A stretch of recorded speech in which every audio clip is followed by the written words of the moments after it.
तो कहानी के शुरू में हम एक लड़की को देखते हैं जो एक बिल्डिंग की एलिवेटर मतलब लिफ्ट में आती है। दरअसल वो यहाँ पर एक गेम खेलने आई थी, द एलिवेटर गेम। उसने इस बारे में इंटरनेट पर बहुत सुना था। अब वो खैर एलिवेटर में जाती है। सबसे पहले वो चौथे फ्लोर पर, फिर बिना बाहर आए दूसरे और छठे फ्लोर पर आकर फिर दोबारा दूसरे। ये सब कुछ वो अपने फोन पर रिकॉर्ड कर रही थी। जब वो 10वें फ्लोर पर जाती है, वो लिफ्ट एलिवेटर की लाइट्स जलने बुझने लगी थी। फिर दोबारा से जब वो 5वें फ्लोर पर आती है, इस वक्त उसने अपनी आंखों को बंद रखना था और पीछे देखना मना होता है। ये सब कुछ इस गेम का एक हिस्सा था। जब वो नीचे आती है तो एलिवेटर के दरवाजे खुले थे। अब ये सब उसे देखकर डर लग रहा था, इसलिए उसने अपनी आंखें खोल ली। लेकिन वो देखती है सब कुछ बिल्कुल नॉर्मल था। अब वो दोबारा से पहले फ्लोर पर जाने के लिए नंबर 1 को दबाती है। तो यहाँ पर हैरानी की बात ये थी, वो एलिवेटर पहले फ्लोर पर जाने के बजाय 10वें फ्लोर पर पहुंच जाती है। जब एलिवेटर का दरवाजा खुलता है, वो लड़की देखती है बिल्डिंग पूरी तरह से बदली हुई थी। उसे ऐसा लग रहा था कि जैसे वो कहीं और पहुंच गई हो, किसी और दुनिया में। तभी अचानक से उसे अपने पीछे किसी के होने का एहसास होता है। जब वो पलट कर देखती है तो उसके पीछे एक खौफनाक चुड़ैल थी। वो लड़की उसे देखकर बहुत ज्यादा डर गई थी और जोर से चीखती है। इसी के साथ ये सीन यहीं पर कट हो जाता है। अब आगे कहानी में एक ग्रुप को देखते हैं जो यूट्यूब पर ड्राउनी खतरनाक चीजों पर वीडियोस बनाया करते थे। इनके ग्रुप में एक मैनेजर, एक होस्ट जिसका नाम क्रिस होता है, उसके साथ एक लड़की जो कैमरास में वीडियो को रिकॉर्ड किया करती, उसका नाम क्लोई था। और साथ ही उसके साथ साथ इनके ग्रुप के एम्प्लॉय एक लड़का लड़की जो क्लोई के साथ मिलकर मदद किया करते थे। इन सभी का ग्रुप स्कूल से लेकर अब तक साथ काम कर रहा था। मैनेजर सबको बताता है हमें ज्यादा पैसे कमाने के लिए अच्छी वीडियोस जल्दी ढूंढनी होंगी। साथ ही यहाँ पर वो सबको एक लड़के से मिलवाता है जो बिना पैसों के इनके साथ काम करना चाहता था। मैनेजर उस लड़के को अंदर बुलाता है। उसका नाम रायन था। वो बताता है कि ये हमारी मदद करेगा। अब सब लोग उससे थोड़ी सी बात करते हैं। तब मिलकर ये बात कर रहे थे कि उन्हें किस टॉपिक को लेकर वीडियोस बनानी चाहिए। यहाँ पर रायन कहता है क्यों ना हम एलिवेटर गेम को खेलें, जिसके बारे में आजकल बहुत सी बातें मशहूर हैं। यहाँ पर सभी को इस गेम के बारे में पता तो था। तभी क्रिस कहता है मुझे तो ये आइडिया फ्लॉप होता नजर आता है। रायन कहता है नहीं, ये आइडिया वाकई काम करेगा यार। और क्या आप लोग जानते हैं कि कुछ दिन पहले की बात है, एक लड़की ने इस गेम को खेला। ये गेम सीक्वेंस तरतीब से खेली जाती है। उसने इस गेम के रूल्स असूलों के मुताबिक जब गेम को पूरा किया तो कहा जाता है कि वो लड़की गायब हो गई। उसे 5वें फ्लोर पर रहने वाली चुड़ैल अपने साथ ले गई। रायन यहाँ पर जिस लड़की की बात बता रहा था वो वही लड़की थी जिसको हमने कहानी के शुरू में देखा। इसका मतलब गेम के बाद वो लड़की गायब हो गई थी। अब खैर क्लोई रायन को सारा ऑफिस दिखाती है और उसे अच्छे से बात भी करती है। कुछ देर के बाद मैनेजर आकर सबको बताता है कि हमें वीडियोस जल्दी बनानी होगी वरना हमारा बहुत बड़ा नुकसान हो सकता है, इसलिए जल्दी में सबको रायन का आइडिया अच्छा लगता है। मैनेजर कहता है ठीक है, हम आज रात ही एलिवेटर गेम की वीडियो को रिकॉर्ड करेंगे। मगर क्रिस बार बार उन्हें ऐसा करने से मना कर रहा था, लेकिन कोई भी उसकी बात को नहीं मानता। मैनेजर कहता है वैसे भी आज छुट्टी का दिन है तो उस बिल्डिंग में जो ऑफिस है वो बंद होगा, इसलिए हम उधर चलते हैं और रात होते ही वीडियो रिकॉर्ड कर लेंगे। सब उस बिल्डिंग में पहुंच जाते हैं और अपने कैमरास को सेट करने लगते हैं। ये वही बिल्डिंग थी जो हमने कहानी के शुरू में देखी। क्लोई और रायन मिलकर दोनों बातें कर रहे थे। क्लोई उसे 5वें फ्लोर वाली औरत चुड़ैल पर सर्च कर रही थी। अब इनका सारा सेटअप लग गया था। वीडियो स्टार्ट होती है और सबसे पहले ये लोग बताते हैं कि बारी बारी हम अलग अलग फ्लोर्स मंजिलों पर जाएंगे और इस गेम को रूल्स के मुताबिक पूरा करेंगे। वो ये भी बताते हैं कि अगर उन लोगों ने इस गेम को पूरा कर लिया तो ये लोग दूसरी दुनिया में पहुंच जाएंगे और ये 5वें फ्लोर पर मिलेगी वो चुड़ैल जो इन्हें अपनी दुनिया में ले जाएगी। मगर इनके साथ ये सब तब होगा जब ये इस गेम को सही से खेलेंगे। अगर हमने सही से इस गेम को ना खेला तो वो हमें बेरहमी से मार देगी। उनका मानना था कि वो चुड़ैल रेड वर्ल्ड लाल रंग की दुनिया में रहती है। खैर सब कुछ बताने के बाद ये गेम को खेलना शुरू करते हैं।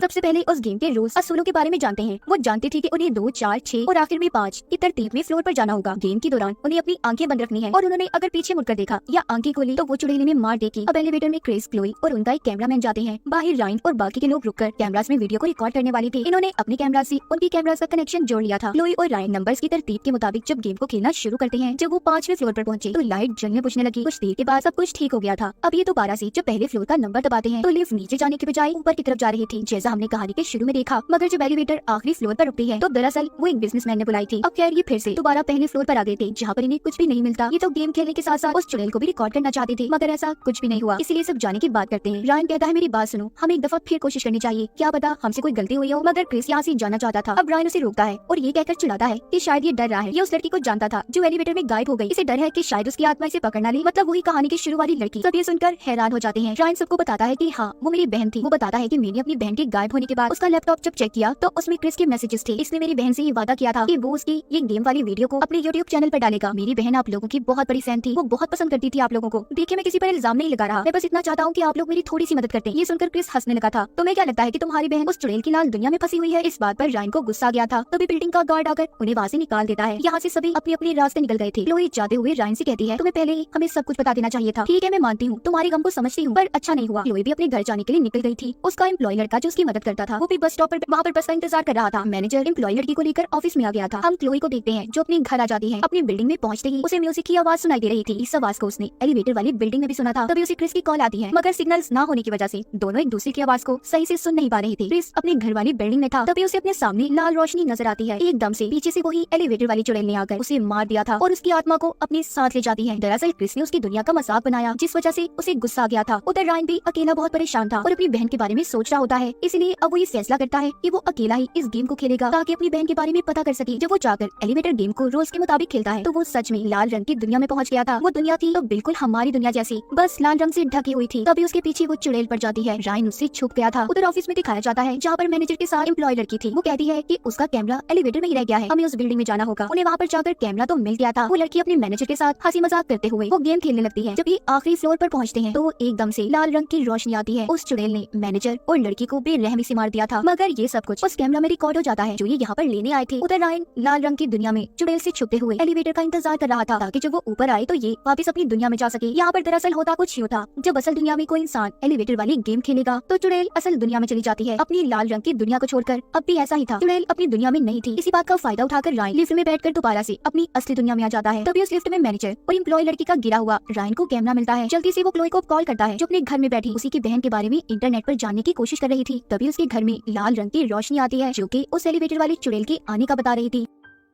तभी उसे रायन की कॉल आती है। इससे पहले वो चुड़ैल क्लोई पर हमला करती, वो कॉल सुनने में मसरूफ हो गई थी। इसका मतलब ये चुड़ैल मौका देकर वार करती थी। खैर अभी तो वो वहाँ से चली जाती है। चुड़ैल ने क्रिस, मैनेजर और उस लड़की को तो इसलिए मारा क्योंकि कहीं ना कहीं उन्होंने गलती की थी। तो ये क्लोई के पीछे क्यों पड़ी थी? या क्लोई ने भी गेम के दौरान कोई गलती की थी या फिर वो उसकी दुनिया से जुड़ गई थी? रायन क्लोई को कॉल पर बताता है कि मुझसे जल्दी मिलो, हम सबकी जान खतरे में है, मैं तुम्हें कुछ दिखाना चाहता हूँ। उधर वही उनका एम्प्लॉय लड़का जो बस स्टॉप पर बैठा था, उसे भी अब अजीब चीजें महसूस होने लगती है, इसलिए वो भी क्लोई को कॉल करता है। क्लोई ने अब इन दोनों को ऑफिस में आने का कहा था। एम्प्लॉय लड़का जाते हुए सॉल्ट नमक भी ले लेता है। उसे ऐसा लगता था कि नमक का दायरा शायद उनकी चुड़ैल से बचाने में मदद करेगा। ऑफिस में पहुंचकर क्लोई को रायन वही कैमरा दिखाता है जिसमें मैनेजर और लड़की की वीडियो रिकॉर्ड थी। वो जब उस वीडियो को देखती है तो कहती है कि मैं पुलिस को कॉल करूंगी, लेकिन मैं तुम्हारी इन बातों पर यकीन क्यों करूं? मैं तुम्हें सही से जानती भी नहीं हूँ। रायन उसे कहता है मेरा यकीन करो, मैं उस लाल रंग की दुनिया में भी गया हूँ। अब जब ये दोनों नीचे आते हैं तो एम्प्लॉय लड़के ने नमक का दायरा बनाया हुआ था। वो इनको बताता है कि जब हमारी गेम खत्म हुई हमें लगा कि कुछ भी नहीं हुआ, दरअसल उसी वक्त लाल रंग की दुनिया का दरवाजा खुल गया था जो अभी तक खुला हुआ है, इसलिए चुड़ैल हमारे पीछे पड़ी है, हमें उस दरवाजे को बंद करना होगा। क्लोई भी इनको बताती है कि मैंने उसके बारे में बहुत रिसर्च की तो पता चला एक लड़की को उसके दोस्तों ने मजाक में एलिवेटर के नीचे वाली जगह पर बंद कर दिया, मगर बाद में उस लड़की के दोस्त अपनी पार्टी में मसरूफ हो गए और उसे भूल गए। इस तरह वो 6 दिन तक उसी जगह में कैद रही। वहाँ की लाइट्स भी खराब हो गई। फिर एक दिन एलिवेटर के नीचे आकर तड़प कर मर गई और तब से ही इस गेम की कहानियां शुरू हुई। वो लड़की अभी ताकतवर आत्मा बन चुकी है जो कि लोगों को अपनी दुनिया में ले जाती है। रायन सारी बातें सुनकर कहता है हमें उस दूसरी दुनिया का दरवाजा बंद करने के लिए फिर से गेम खेलनी होगी। क्लोई को इन सब बातों पर अब भी यकीन नहीं आ रहा था। उसे ऐसा लगता है कि शायद ये सब कहानियां बनी हुई हैं। तभी वहाँ पर वही आत्मा चुड़ैल आ जाती है। वो इनके करीब आने वाली थी, एकदम वो इनके पास आकर एम्प्लॉय लड़के को बेरहमी से मार देती है। ये देखकर क्लोई और रायन वहाँ से भागते हैं और दोबारा से उसी एलिवेटर गेम को खेलने उस बिल्डिंग में आ गए थे ताकि उस दुनिया का दरवाजा बंद कर सके। ये गेम खेलते हुए उस दुनिया में पहुंच जाते हैं। रायन को वहाँ पर अपनी बहन की परछाई दिखाई देती है। क्लोई उसे पीछे से आवाज देती है, रायन हमें वापस जाना है, जल्दी करो, ये तुम्हारी बहन नहीं है, वो चुड़ैल हमें जाल में फंसाना चाहती है, चलो यहाँ से। क्लोई उसे अपने साथ एलिवेटर में ले जाती है। अभी नीचे जाने के लिए जब नंबर 1 को दबाते हैं तो दोबारा से ये ऊपर की तरफ आ गए थे। क्लोई समझ चुकी थी कि वो चुड़ैल इन्हें इतनी आसानी से जाने नहीं देगी। वो उन दोनों का ध्यान भटकाने की कोशिश कर रही थी जिससे क्लोई की आंखें खुल जाती है। उसने क्लोई को तो मार दिया था और रायन को अपनी लाल दुनिया में अपने साथ ले जाती है। रायन मरा था या जिंदा किसी को कुछ नहीं पता। आगे हम एक लड़की को देखते हैं जो एलिवेटर में इसी गेम को खेलने आई थी, जो कि क्लोई और उसके दोस्तों की कहानी सुना रही होती है, जिनके बारे में वो बताती है कि सब दोस्तों ने मिलकर गेम को खेला और फिर गायब हो गए, उनकी लाश तक नहीं मिली। जब ये लड़की गेम खेलने के लिए एलिवेटर के बटन को दबाने लगती है हम उसी चुड़ैल का हाथ देखते हैं जो अपनी कर्ज एलिवेटर में अपना नया शिकार लेने आई थी। उसका हाथ बटन पर था और इसी के साथ इस फिल्म की कहानी यहीं पर खत्म हो जाती है।